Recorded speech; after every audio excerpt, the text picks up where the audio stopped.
God Save the Wine, siamo qui a farci ispirare per i regali di Natale. Noi siamo un po' monotematici, tutti quelli del Ciroso sappiamo che noi regaliamo solo vino perché a noi piace ricevere solo vino, però Marco, qual è il vino, ecco, che consiglieresti di regalare per questo Natale e perché?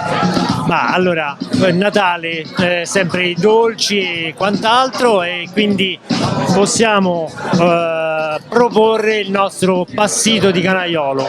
È un passito unico, il canaiolo non viene passito che sappia da nessun'altra azienda e quindi per questo motivo è un po' unico.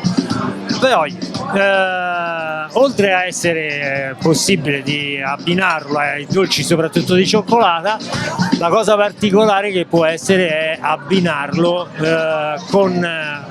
come aperitivo all'inizio del pasto. A me come sommelier, io i vini dolci li apprezzo tantissimo, ma mi spiace che uno li beve sempre alla fine che è stanco. Come aperitivo mi intriga tantissimo, spiegami, prendo a...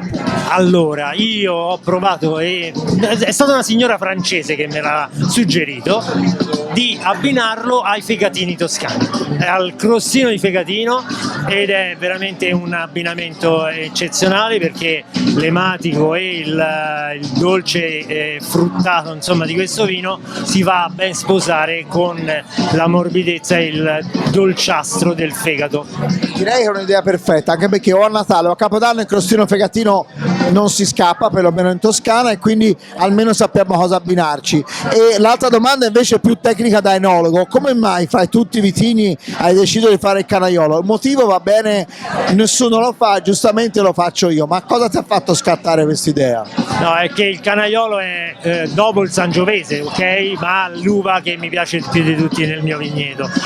Ne facciamo una versione secca, bello fruttato, fresco, da bere freddo anche d'estate perché non ha tannino, e proprio questa idea che non avesse il tannino mi ha intrigato per poterlo lavorare appassito, perché poi qualche volta l'appassimento poteva comunque portare a un finale leggermente amaro. Il sangiovese ho solo uve bianche, ho solo uve rosse nel mio vigneto, non più bianche, e questo insomma era una scelta che poi si è risultata abbastanza vincente.